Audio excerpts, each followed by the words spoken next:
এই জন্য আজকের আলোচ্য বিষয়টা আমরা ঠিক করে নিই। আজকের আলোচ্য বিষয় নববী আদর্শে সন্তান লালন পালন করার পদ্ধতি। নববী আদর্শে সন্তান লালন পালন করার পদ্ধতি। মন দিয়ে বুঝে শুনে পুরো আলোচনাটা শোনার চেষ্টা করবো ইনশাআল্লাহ। সন্তান জন্মের আগে দুইজন ভালো মানুষ মিলে একটা পরিবার শুরু করবেন।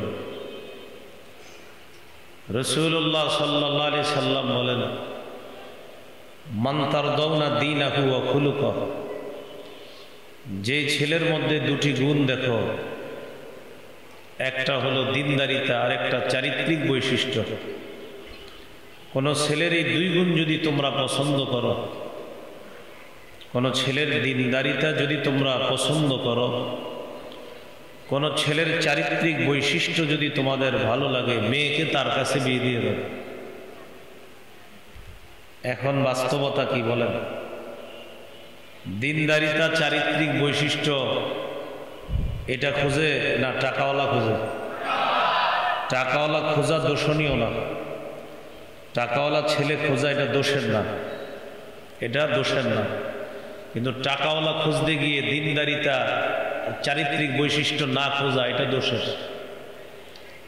টাকাওয়ালা খোঁজাটা কিনা দোষের না, এইটা খুঁজতে গিয়ে আমরা দিনদারিতা আর চারিত্রিক বৈশিষ্ট্য এটা আমরা ভুলে যাই, এটা দোষের।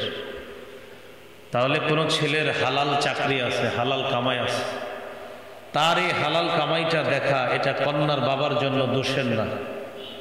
কিন্তু দেখতে হবে গুরুত্ব দিয়ে ছেলেটা দিনদার কিনা, তার চারিত্রিক বৈশিষ্ট্য ভালো কিনা, এটাও তার দেখতে হবে। কোন মেয়েকে বিয়ে করা হবে চারটি বৈশিষ্ট্য দেখে। قال رسول الله صلى الله عليه وسلم تنكح المرأة لأربع لمالها ولحسبها ولجمالها ولدينها। চারটি বৈশিষ্ট্য দেখে একটি মেয়েকে বিয়ে করা হবে। এক নম্বর, তার সম্পদ দেখা, সম্পদ চাওয়া না, সম্পদ দেখা। দুই নম্বর, ওয়ালি হাসাবিহা, তার বংশ দেখা হবে। তিন নম্বর, ওয়ালি জামালিহা, তার সৌন্দর্যতা দেখা। চার নম্বর, ওয়ালি দীনিহা, তার দিনদারিতা দেখা। ফাজফার বিযাতিদ দীন তারিবাত ইয়াদাক। রাসূলুল্লাহ সাল্লাল্লাহু আলাইহি সাল্লাম বলেন, চারটার মধ্যে দিনদারিতা প্রাধান্য দাও, অন্যথায় তোমার দুই হাত ধুলোয় দূষিত হবে, তুমি ধ্বংস হবে। কিন্তু ঘটক যখন কোনো মেয়ের ব্যাপারে ছেলের বাবার কাছে বলে, তখন ঘটক ওই মেয়ের প্রথম তিনটা বৈশিষ্ট্য বলে, আর নবী যেটারে গুরুত্ব দিতে বলছে ওইটা বলে না। ঘটক বলে মেয়েটা মাশাআল্লাহ দেখতে, মেয়েটার টাকা পয়সাও মাশাআল্লাহ, তিন ভাই ইতালি থাকে, মেয়েটার বংশও মাশাআল্লাহ, তো মেয়েটা নামাজি কিনা, দিনদার কিনা। ছেলে যখন এই জাতীয় মেয়ের কথা শুনে, উনিও মাশাআল্লাহ রাজি। দিনদারিতা না দেখা মেয়েরে বিয়ে করছে, টাকা পয়সা দেখা বিয়ে করে ফেলছে। 2 বছর না যাইতে ইমাম সাহেবের কাছে আইসা কয়, হুজুর মনটা খারাপ, কেন কি হয়েছে? ঘরে অশান্তি আর অশান্তি। তো দিনদারিতা দিয়ে আপনি তো ঘর শুরু করেন নাই, শুরুই করছেন দিন দিয়ে, তো ঘরে তো অশান্তি হবেই।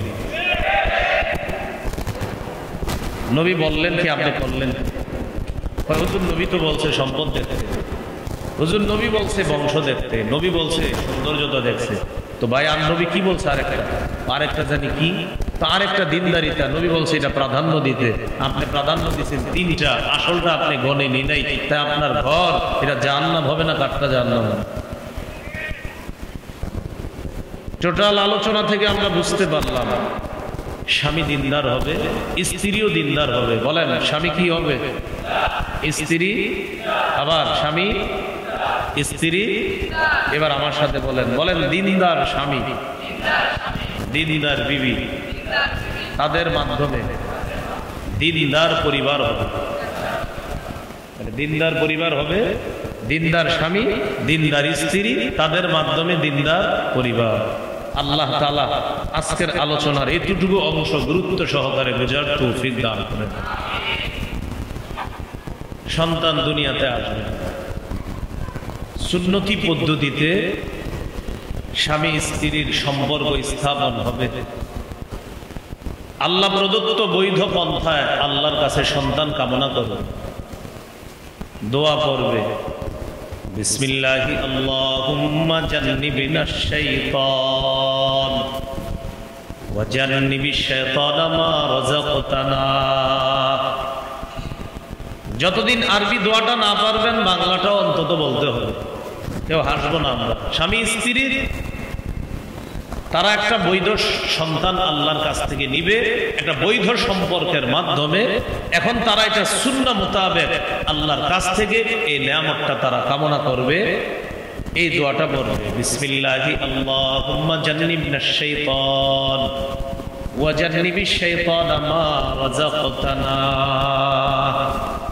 আল্লাহ আমাদেরকে শয়তান থেকে দূরে রাখেন, আর আমাদেরকে যে সন্তান দান করবেন এই সন্তানকেও শয়তান থেকে দূরে রাখেন। আল্লাহ আমাদেরকে শয়তান থেকে দূরে রাখেন, আর আমাদের সন্তানটাকে শয়তান থেকে দূরে রাখেন, এই দোয়া করুন। আল্লাহ যদি তাদের এই সম্পর্কের ফলে তাদের জন্য সন্তান নির্ধারণ করে, আর এই সন্তান যখন দুনিয়াতে আসবে, নবীজি বলেন লাম ইয়াদুররুহু শাইতানু আবাদা, শয়তান এই সন্তানকে কখনো ক্ষতি করতে পারবে না। সন্তান দুনিয়াতে আসলো, এবার আমাদের মূল আলোচনা শুরু হবে। নববী পদ্ধতিতে সন্তানটা লালন পালন করতে হবে। সন্তান দুনিয়াতে আসার পর 1 নম্বর করণীয়, তার কানে আজান দেওয়া। বলেন কি দেওয়া?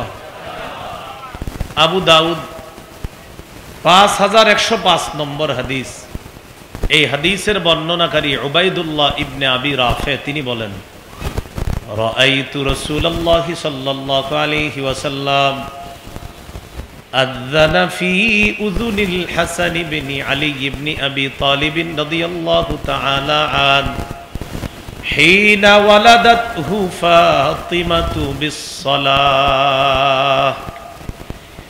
যেদিন আলী রাদিয়াল্লাহু তাআলা আনহুর সন্তান হযরতে হাসান রাদিয়াল্লাহু তাআলা আন, তিনি যেদিন দুনিয়াতে আসলেন, হযরত ফাতেমা রাদিয়াল্লাহু তাআলা আনহা যেদিন তাকে জন্ম দিলেন, সাহাবী বলেন মুয়াজ্জিন সাহেব নামাজের যেই আজানটা দেয় আমি নবীকে দেখলাম মুয়াজ্জিনের ওই আজানটাই নবী হযরত হাসানের কানের মধ্যে দিতেছে। এখন আপনারা সুবহানাল্লাহ তো জোরে বলছেন, ঠিক আছে, এই আমলটা করবেন, কিন্তু আপনারা মেয়ে হইলে তো আজানের কথাও ভুলে যান। ছেলে হইলে আজান দেয়, মিষ্টি দোকানে সবগুলারে অর্ডার দেয়, আর মেয়ে হইলে কাউরে কয় না, ফোন দিয়ে জিজ্ঞাসা করে কি কি খবর, সুসংবাদ আসেনি, তোকে বাতিস, তোকে কি হয়েছে, মানে খুশি না, মন খারাপ। মেয়ে হইলে যে মন খারাপ হয় অনেকের, এটাও কোরআনে আছে। 14 পারা 12 নম্বর পৃষ্ঠা সূরা নাহলের 58 নম্বর আয়াতে আছে, ওয়া ইযা বুশিরা আহাদুহুম বিল উনসা যাল্লা ওয়াজহুহু মুসওয়াদ্দাও ওয়া হুয়া কাযীম। কিছু মানুষ আছে তাদেরকে যখন কন্যা সন্তানের সুসংবাদ দেওয়া হয় তাদের চেহারাটা কালো হয়ে যায়, দুঃখে ভারাক্রান্ত হয়ে যায়, কেন তার মেয়ে হইল। বলেন নাউজুবিল্লাহ। সবাই আমার সাথে বলেন অথচ। বলেন আল্লাহ তাআলা ছেলে মেয়ের আলোচনা করতে গিয়ে প্রথমে মেয়ের আলোচনা করেছেন, পরে ছেলের আলোচনা করছে। আপনারা বুঝে থাকলে বলেন আল্লাহ ছেলে মেয়ের আলোচনায় আগে কার কথা বলছে? যেটা হইলে চেহারা কালো করেন না। 25 পারা 7 নম্বর পৃষ্ঠা সূরাতুশ শূরা 49-50 নম্বর আয়াতে আল্লাহ বলেন, লিল্লাহি মুলকুস সামাওয়াতি ওয়াল আরদ, আসমান জমিনের রাজত্ব আল্লাহর। ইয়াখলুকু মা ইয়াশা, তিনি যা ইচ্ছা তা সৃষ্টি করেন। ইয়াহাবু লিমান ইয়াশাউ ইনাসা, তিনি যাকে ইচ্ছা তাকে কন্যা দান করেন। তিনি যাকে ইচ্ছা তাকে, আগে কার কথা বলছে? কন্যার কথা। ওয়ায়াহাবু লিমান ইয়াশাউ যুকুর, তিনি যাকে ইচ্ছা ছেলে দান করেন। তাহলে আগে কন্যা বললেন, পরে ছেলে বললেন। এজন্য মেয়ে হইলে দামি মিষ্টি খাওয়াবেন, মেয়ে হইলে, আর ছেলে হইলে ওর চেয়ে কম দামিটা খাওয়াবেন। মেয়ে হইলে খাওয়াবেন পঞ্চ মিষ্টি দামিটা, ছেলে হইলে রসগোল্লা খাওয়াই দিবেন, বাস যাও। যদি জিগায় ভাই এটা কি মিষ্টি খাওয়াইলেন, কইবেন মেয়ে প্রথমে হইছে, আর মেয়ে হওয়ার পর আমি খুশি বেশি হয়েছি, সমাজের কুসংস্কার দূর করার জন্য দামি মিষ্টি খাওয়াইছি মানুষে। মেয়ে হওয়ার পর ছেলে হইছে, কোনো মতে মিষ্টি একটা খাওয়াই দিছে আপনাদেরকে। যদি বলে কেন ভাই, সবাই তো ছেলে হইলে দামিটা খাওয়ায়, আপনি বলবেন এই জন্যই তো, কুসংস্কার দূর করার জন্য। মেয়ের কথাটা মানুষ যেন এটা কুসংস্কার হিসাবে না নেয়, তাই আমি কুসংস্কার দূর করার জন্য আমি মেয়ে হওয়াতে দামিটা খাওয়াইছি, ছেলে হইছে মোটামুটি একটা খাওয়াই দিচ্ছি, শেষ। মনে থাকবে নি? ইনশাল্লাহ তো কইছেন, কিন্তু আসলে এরকম করবেন না। সমাজের মানুষগুলার আকলও হয়ে গেছে এমন, মেয়ে হইলে মিষ্টিও ভুলে যায়, আবার অন্যরা মিষ্টি খাইতেও চায় না। ছেলে হইলে কি ব্যাপার, ছেলের বাপ হইছেন, মিষ্টি খাওয়াবেন না, এরকম। আপনারা আজকে যারা মাহফিল শুনতেছেন, আপনাদের মাধ্যমে এই কুসংস্কার যেন দূর হয়, বলেন ইনশাআল্লাহ। তাহলে ছেলে হোক মেয়ে হোক, 1 নাম্বার নববী পদ্ধতি হলো আজান দেওয়া। ছেলে হলেও আজান, মেয়ে হলেও আজান। আল্লাহ আমাদেরকে এই সুন্নাহ প্রতিষ্ঠিত করার তৌফিক দান করেন। 2 নম্বর তাহনিক করা। বলেন তাহনিক। কি করা বলেন তো? তাহনিক কাকে বলে একটু মন দিয়ে বুঝেন। কোন আল্লাহওয়ালা বুজুর্গের মুখে একটা খেজুর চাবানো, ওই খেজুর চাবানো লালা নবজাতকের মুখের ভিতরে দিয়ে দিবেন। খেজুরের সামান্য অংশ মুখের ভিতরে তালুর মধ্যে লাগায় দিবেন, এটাকে বলে তাহনিক। সহিহ বুখারীর বর্ণনা 3909 নম্বর হাদিস। আবু বকর সিদ্দিক রাদিয়াল্লাহু তাআলা আনহুর কন্যা আসমা রাদিয়াল্লাহু তাআলা আনহা সন্তান সম্ভবা। তিনি মক্কা থেকে হিজরত করে রওনা করলেন মদিনায়। তিনি বলেন ওয়া আনা মুতিম্মুন, আমি আসন্ন প্রসবা। আসন্ন প্রসবার সুন্দর বাংলা হলো যে কোনো সময় সন্তান হয়ে যেতে পারে, কিন্তু আল্লাহর ইচ্ছা আসমার সন্তান যে কোনো সময় হবে না, মদিনা যাওয়ার পর হবে, এটা আল্লাহর ইচ্ছা। সুবহানাল্লাহ। আসমা রাদিয়াল্লাহু তাআলা আনহা বলেন আমি রওনা করলাম, সবার ভাবনা যে কোনো সময় আমার প্রসব বেদনা উঠবে, রাস্তায় আমার সন্তান হয়ে যেতে পারে, কিন্তু হয় না। নাজালতু বিকুবা, আমি মদিনার কুবা এলাকায় গেলাম, যে এলাকায় রাসূলুল্লাহ সাল্লাল্লাহু আলাইহি সাল্লাম 14 দিন অবস্থান করছে, ওই এলাকায় গেলাম। ওখানে নবীজি একটা মসজিদ নির্মাণ করছে, এই মসজিদটাকে বলা হয় মসজিদে কুবা। যারা উমরায় যাবেন, হজে যাবেন, হোটেল থেকে উজু করে ওই মসজিদে গিয়ে 2 রাকাত নামাজ পড়বেন, আল্লাহ একটা উমরার সওয়াব দান করবেন। আসমা রাদিয়াল্লাহু তাআলা আনহা বলেন ফাওয়ালাতুহু, আমি কুবা এলাকায় যাওয়ার পর আমার ছেলে আব্দুল্লাহকে আমি জন্ম দিলাম। এই ছেলের নামই আব্দুল্লাহ ইবনে জুবায়ের। পরবর্তীতে জালেম বাদশাহ হাজ্জাজ বিন ইউসুফের সাথে যার লড়াই হয়েছে, এই সেই ছেলে আব্দুল্লাহ ইবনে জুবায়ের। এখানে একটা বিষয় আপনারা মনে রাখেন, সাহাবায়ে কেরাম হিজরত করে মক্কা থেকে মদিনায় যাওয়ার পর কারো সন্তান হয় না। ইহুদিরা বলা বলি করতে লাগলো, ছি ছি এগুলা কেমন জাতি, এদের দিয়ে কোনো সন্তান হয় না, এরা মনে হয় ভালো জাতি না।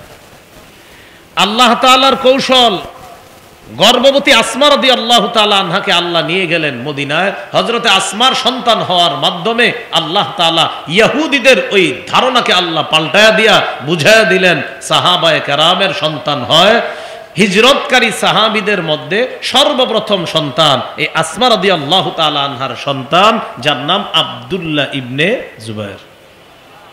তাহলে আপনাদেরকে প্রশ্ন করি, বলেন হিজরতকারী সাহাবীদের সর্বপ্রথম সন্তানটার নাম কি? মাশাআল্লাহ, মদিনায় সর্বপ্রথম হিজরতকারী সাহাবীদের সন্তানের নাম আব্দুল্লাহ ইবনে জুবায়ের। সবাই খুশি, নবীও খুশি। নবীজির কোলে নিয়ে ছেলেটাকে দিস। নবীজি দা বিতাম্র, খেজুর আনাইলেন। ফামাদাগাহা, খেজুর চাবাইলেন। ফাতাফালা ফি ফি, খেজুর চাবানো থুতু আব্দুল্লাহর মুখের মধ্যে দিয়ে দিলেন। ওয়াহান্নাকাহু বিতাম্র, খেজুরের সামান্য একটু অংশ আব্দুল্লাহ ইবনে জুবায়েরের মুখের ভিতরে তালুর মধ্যে লাগায়া দিলেন। হাদিসের মধ্যে আছে ফাকানা আউয়ালা শাইইন দাখালা বাতনা আব্দুল্লাহ রিকু রাসূলিল্লাহি সাল্লাল্লাহু আলাইহি ওয়াসাল্লাম। আব্দুল্লাহর পেটে দুনিয়ার কোনো খাবার সর্বপ্রথম যায় নাই।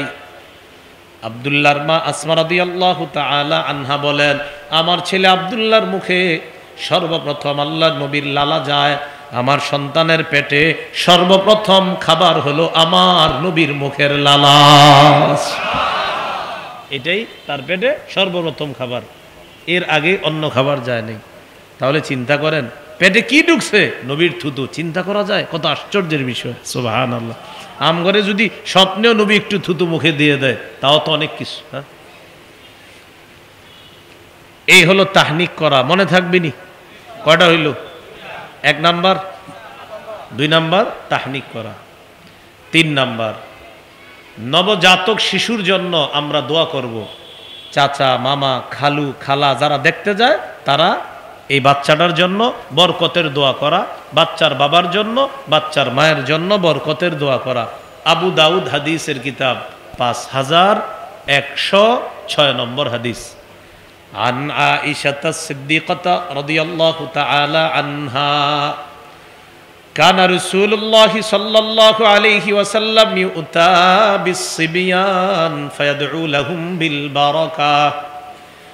নবীজির কাছে শিশুদেরকে আনা হতো, আল্লাহ নবী তাদের জন্য বরকতের দোয়া করতেন। এখন আমরা দোয়াটা কিভাবে করব? চলেন দোয়াটা শিখে নেই, আরবিটাও বলি, মনে না রাখলে বাংলাটা মনে রাখবো। বলেন জাআলাহুল্লাহু মুবারাকান আলাইকা ওয়া আলা উম্মতি মুহাম্মাদিন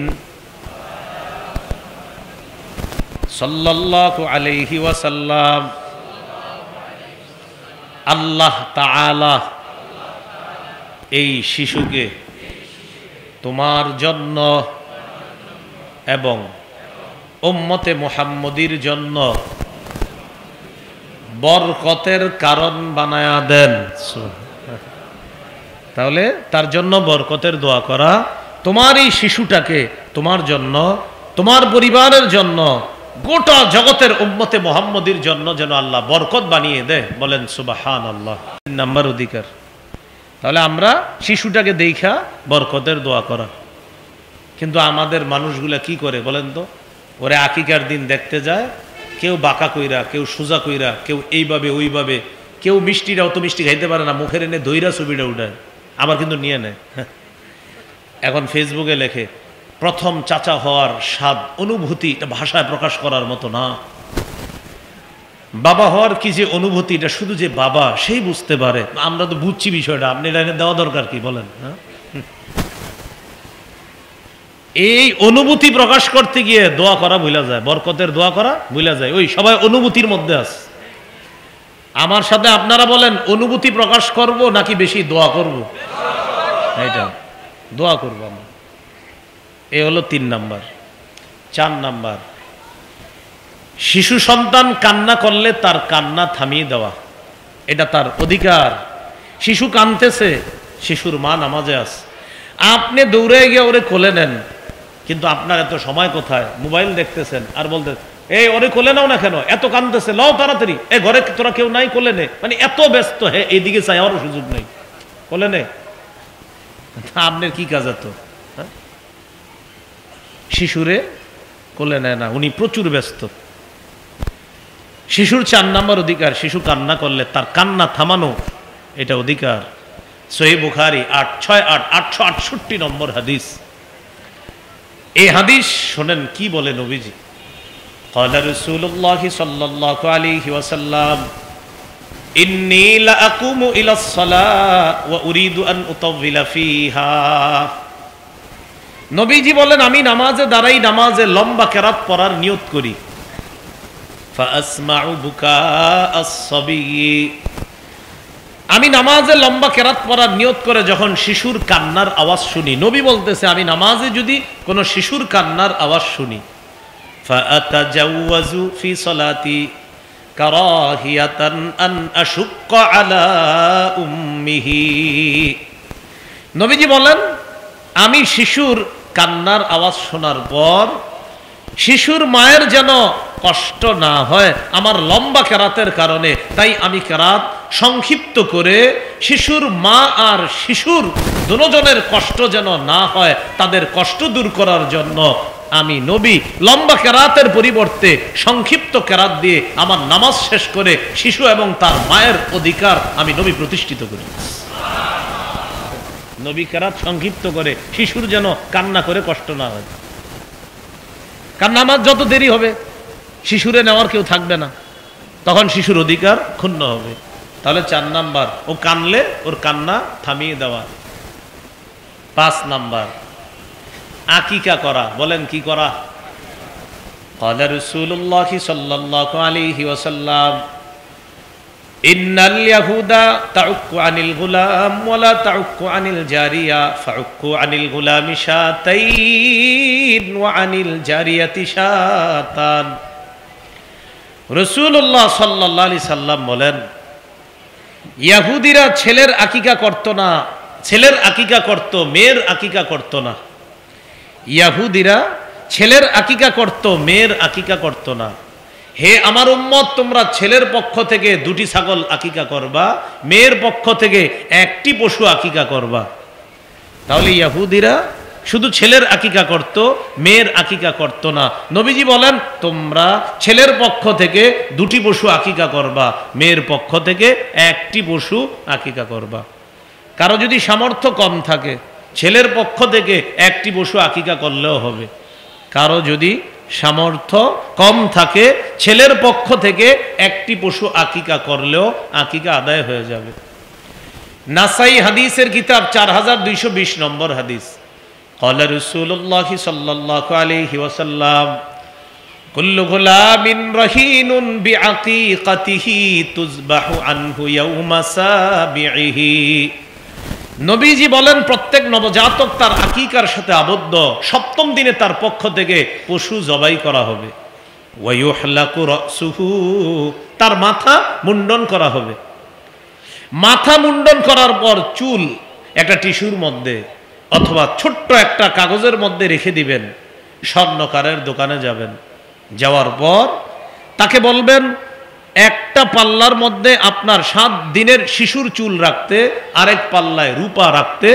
ওই চুল যতটুকু চুলের পরিমাণ রূপা হবে, এই পরিমাণ রূপা আল্লাহর রাস্তায় সদকা করে দিবেন। রূপা যদি সদকা না করেন, ওই পরিমাণ রূপার সমপরিমাণ মূল্য আল্লাহর রাস্তায় সদকা করে দিবেন।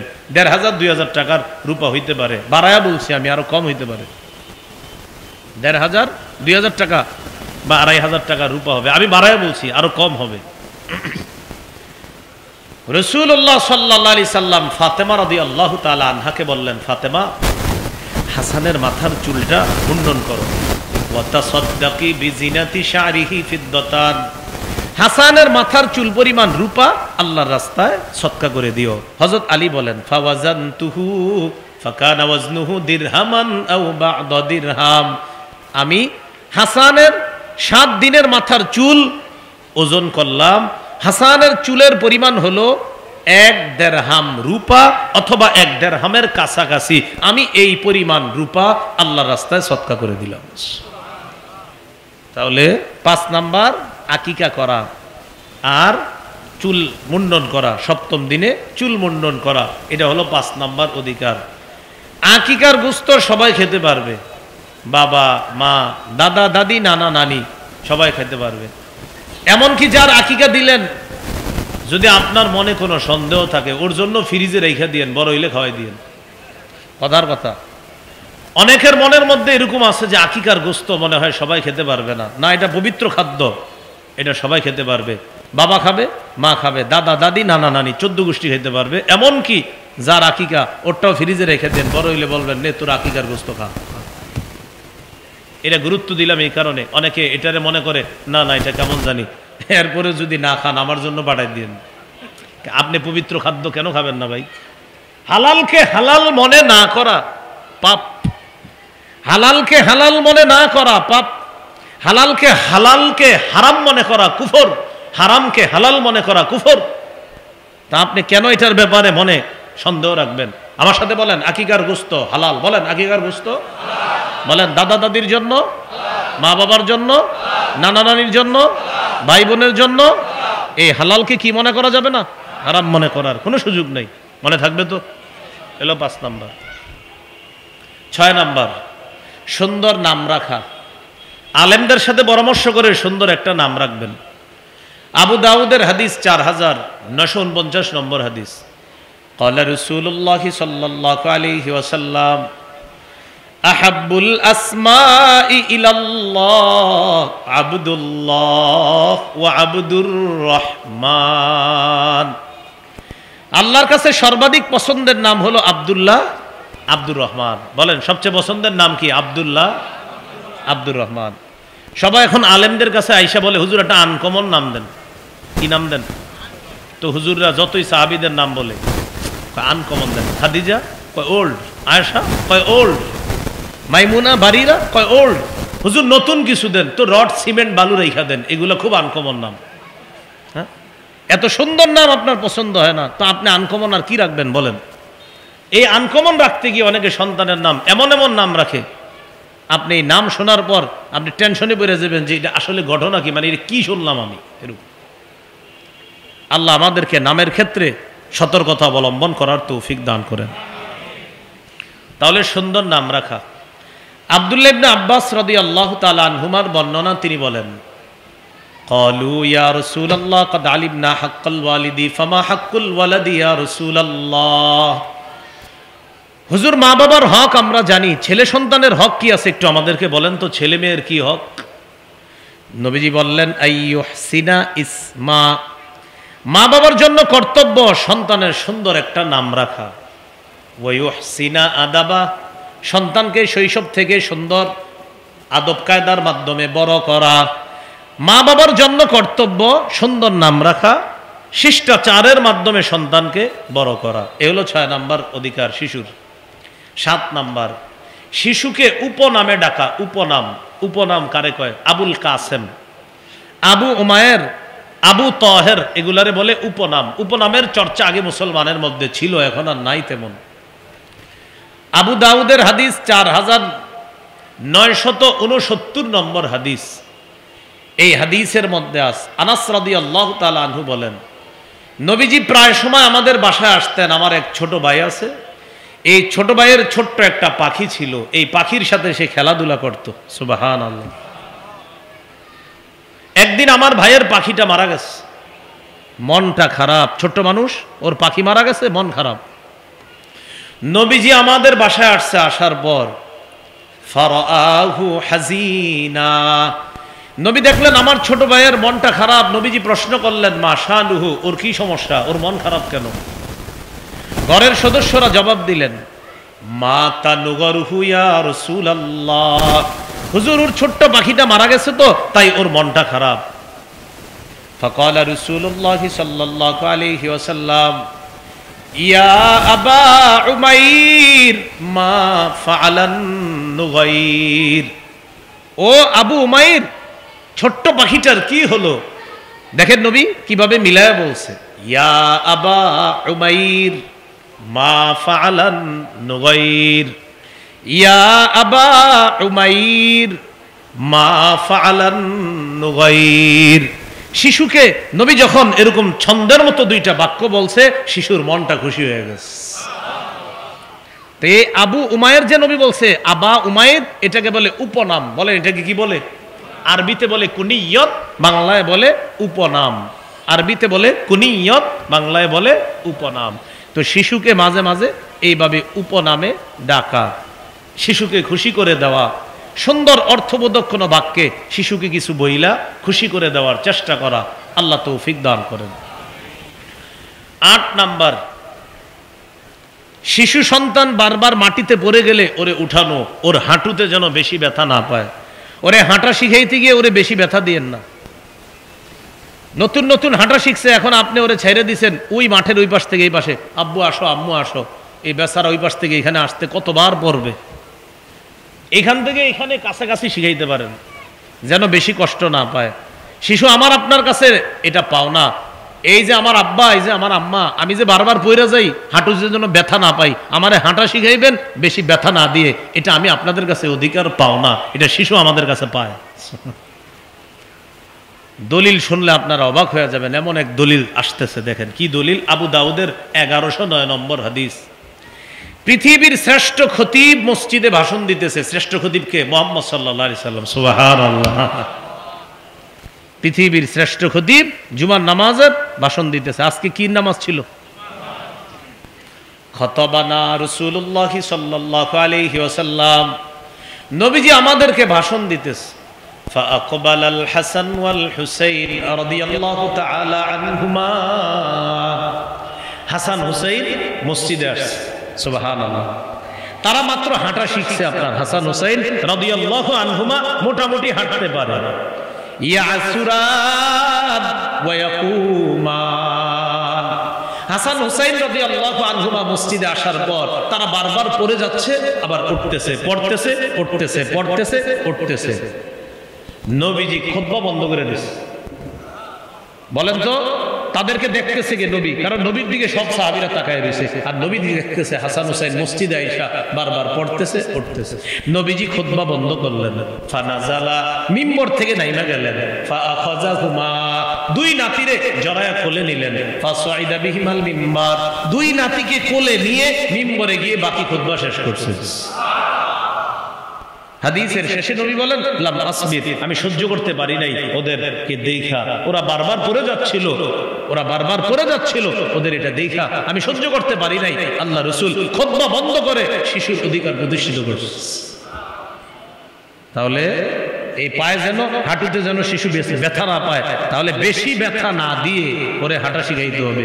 কম ব্যথার মাধ্যমেই হাঁটাটা ওরে শিখাইতে হবে, বেশি ব্যথা যেন না পায়।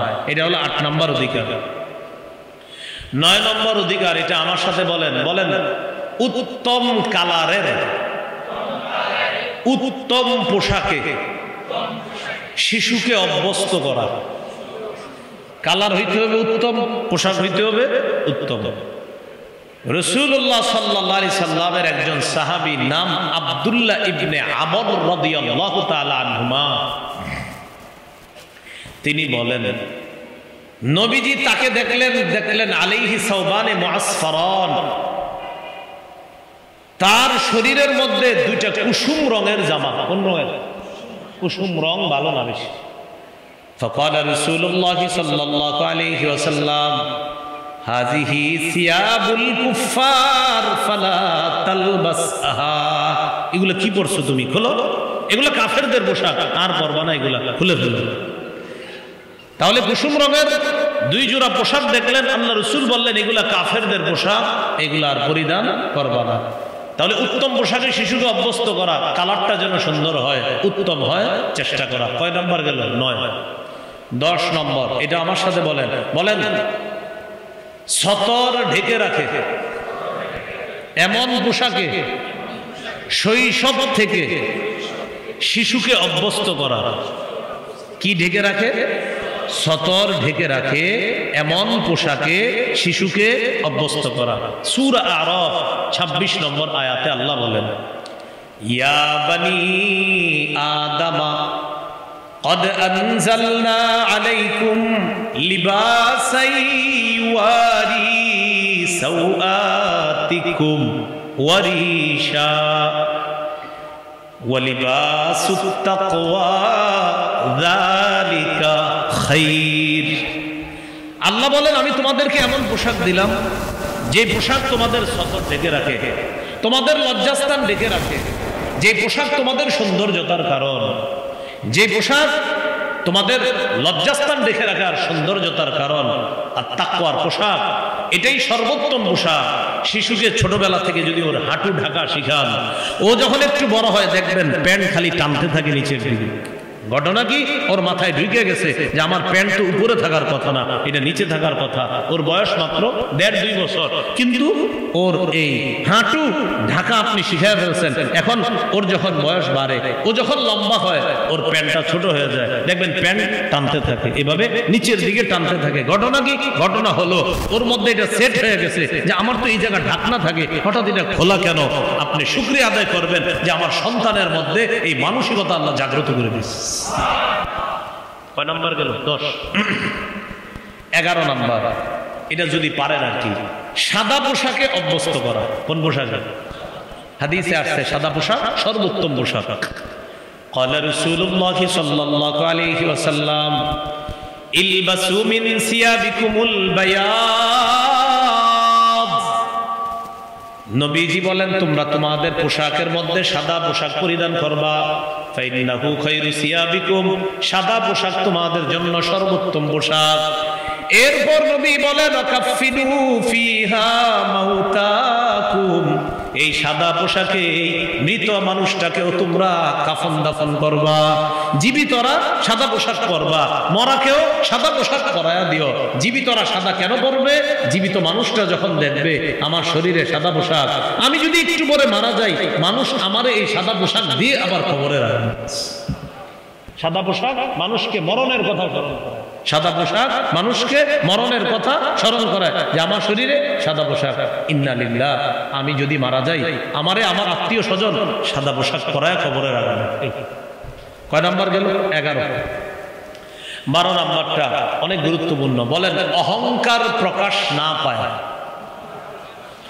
এমন পোশাকে সন্তানকে অভ্যস্ত করা। অহংকারের কারণ যেন না হয়, অহংকার যেন প্রদর্শন না হয়, এমন পোশাকে সন্তানকে আমরা অভ্যস্ত করব না। আপনার শিশু যদি ছোটবেলা 4-5টা শিশুর সাথে মিশে, ওরে আপনি এমন পোশাক পরায়েন না যেই পোশাক দিয়ে ও অন্যের সাথে গিয়ে গর্ব করে বলে হ্যাঁ দেখছো আমারটা, এরকম যেন না হয়।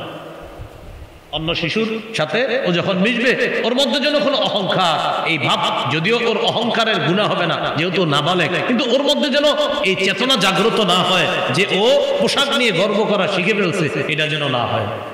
এটা হলো 12 নাম্বার। قال رسول الله صلى الله عليه وسلم كلوا واشربوا وتصدقوا والبسوا ما لم يخالطه إسراف أو مخيلة। নবী বলেন তোমরা খাও, তোমরা পান করো, তোমরা দান করো, তোমরা পোশাক পরিধান করো যতক্ষণ অপচয় না হয় আর অহংকারের কারণ না হয়। উম্মত তোমরা খাও, তবে এটা যেন অপচয় না হয়, অহংকারের খানা যেন না হয়। তোমরা পান করো, পান করাটা যেন অপচয়ের কারণ না হয়, অহংকারের কারণ না হয়। তোমরা দান করো, দান যেন তোমাকে অহংকারী না বানায়। তোমরা পোশাক পরিধান করো, পোশাক যেন অপচয় আর অহংকারের কারণ না হয়। এটা আমরাও করতে হবে, সন্তানকেও এই বিষয়ে অভ্যস্ত করতে হবে। আল্লাহ কথাগুলা মনে রেখে আমল করার তৌফিক দান করেন। এই গেল 12। 13 নাম্বার, কত সুন্দর কথা, আল্লাহু আকবার। জুতা পরিধান করা শিক্ষা দেওয়া। সুবহানাল্লাহ। শিশুকে কি পরিধান করা শিক্ষা দেওয়া? জুতা। আমার নবী উম্মতের জন্য কত মায়া, জুতা পরবেন কিভাবে এটা নবী শিখিয়ে দিয়েছে। قال رسول الله صلى الله عليه وسلم لا تمشي في نعل واحد। নবীজি বলেন এক পায়ে জুতা পরে হাঁটবা না, এক পায়ে জুতা পরে হাঁটবা না। বুখারীর বর্ণনা আসছে লিউনইলহিমা জামিআ আও লিউহফিহিমা জামিআ, হয়তো 2 পায়ে জুতা রেখে হাঁটবে, না হয় 2 পা খোলা রেখে হাঁটবে। শিশু মাঝে মাঝে দেখবেন ওরা এক পায়ে জুতা পরে আর এক পা খালি রাখে, না ওরে শিখাবেন বাবা এমন না, মা এমনটা না, হয়তো 2 পায়ে জুতা, হ্যাঁ এইভাবে জুতা পরবা, অথবা 2 পা খোলা রাখবেন। এক পায়ে জুতা, এটা যেন ওর মধ্যে মানসিকতা না আসে। কেন? আমার নবী বলছে এক পায়ে জুতা রাখবা না, হয়তো 2 পা খালি রাখো, না হয় 2 পায়ে জুতা রাখো। এক পায়ে জুতা রাখলে শিশু বারবার পড়ে যাওয়ার সম্ভাবনা আছে। এই হলো 13 নাম্বার, জুতা পরিধান করা। 14 নাম্বার, সবকিছু ডান দিক থেকে করার শিক্ষা দেওয়া। সুবহানাল্লাহ। কানা রাসূলুল্লাহ সাল্লাল্লাহু আলাইহি ওয়াসাল্লাম ইউজিবুহু তায়াম্মুনু ফি তানাউলি ওয়াত তারাজ্জুলি ওয়া ফি তুহুরিহি ওয়া ফি শানিহি কুল্লিহি। নবীজি জুতা পরিধান করতেন ডান দিক থেকে, চুল আশ্রাইতেন ডান দিক থেকে, পবিত্রতা অর্জন করতেন ডান দিক থেকে। নবী সব কাজে ডান পছন্দ করতেন। আমিও শিশুকে সব কাজে ডান শিখাবো, বলেন ইনশাআল্লাহ। কত গেল? 14। 15 নাম্বারটা আমার সাথে বলেন। বলেন ছেলে শিশুকে, হ্যাঁ এখানে সব শিশু না, শুধু ছেলে শিশু। বলেন ছেলে শিশুকে রেশম এবং স্বর্ণ থেকে দূরে রাখা। বলেন তো আবার, ছেলে শিশুকে স্বর্ণ থেকে দূরে রাখা। قال رسول الله صلى الله عليه وسلم أحل الذهب والحرير لأناس أمتي وحرم على ذكورهما। রাসূলুল্লাহ সাল্লাল্লাহু আলাইহি সাল্লাম বলেন, আমার উম্মতের মেয়েদের জন্য রেশম বৈধ করা হয়েছে, স্বর্ণ বৈধ করা হয়েছে। ওয়াহুরিমা আলা যুকুরিহা, আমার উম্মতের ছেলেদের জন্য রেশম হারাম, স্বর্ণ হারাম। আমার উম্মতের মেয়েদের জন্য রেশম হালাল, স্বর্ণ হালাল। আমার উম্মতের ছেলেদের জন্য রেশম হারাম, স্বর্ণ হারাম। ছোটবেলায় ছোট ছেলে শিশুকে চেন গিফট করেন না, স্বর্ণের চেন। বলতে পারেন হুজুর ওর জন্য তো গুনাহ না, ও নাবালেগ, দৌড়ে শিখেন না। ও নাবালেগ কিন্তু ছেলে শিশু, ও নাবালেগ কিন্তু কি শিশু? ছেলে শিশু। ওরে আমরা স্বর্ণ পরা শিখাবো না, ওর গুনাহ হবে না, ও এখন শিশু, কিন্তু ওরে আমরা এটা শিখাবো না। আল্লাহ না করুক যদি ওর মধ্যে কোনো মানসিকতা তৈরি হয় স্বর্ণের।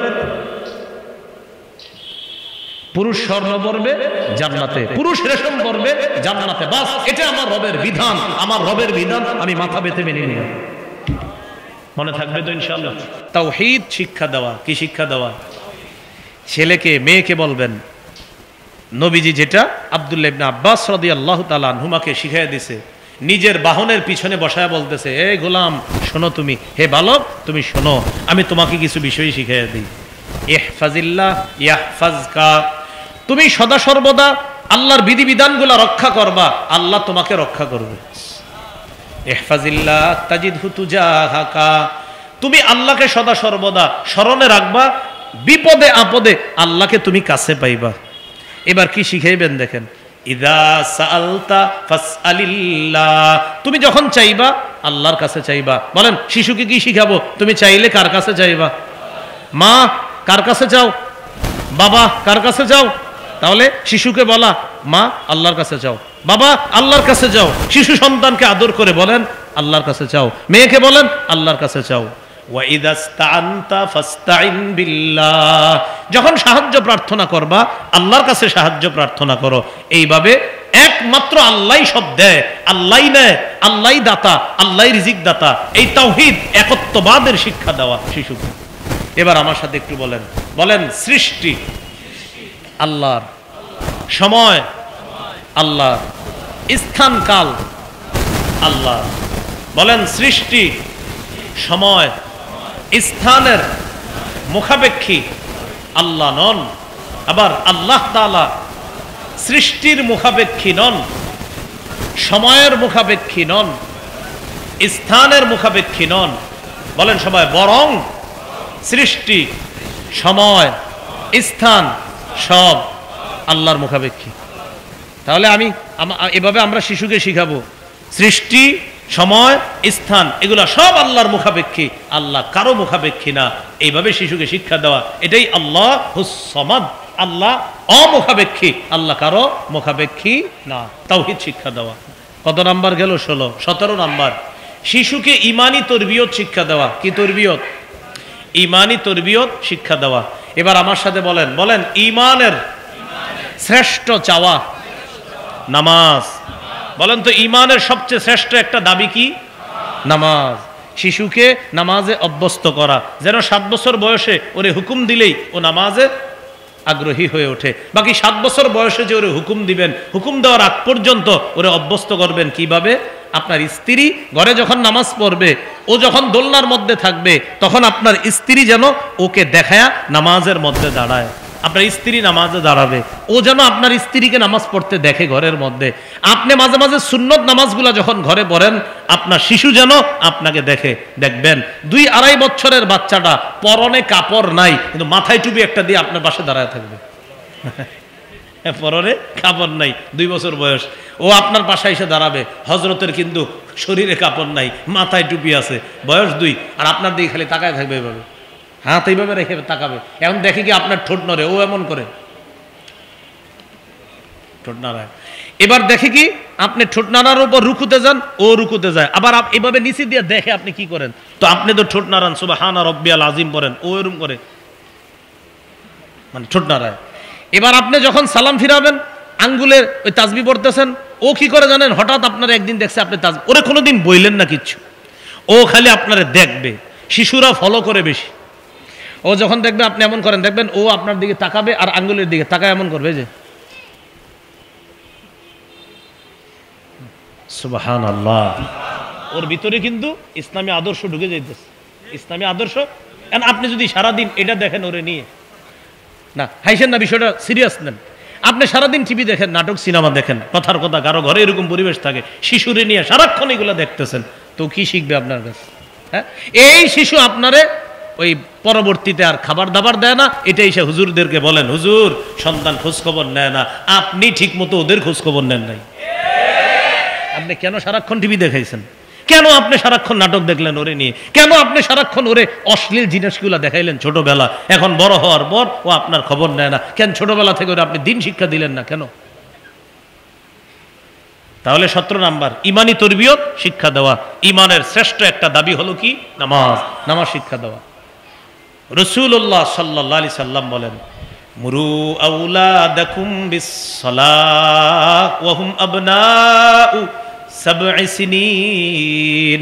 তোমরা তোমাদের সন্তানদেরকে নামাজের আদেশ করো যখন তাদের বয়স 7 বছর। ওয়াদরিবুহুম আলাইহা ওয়া হুম আবনাউ 10 সিনিন।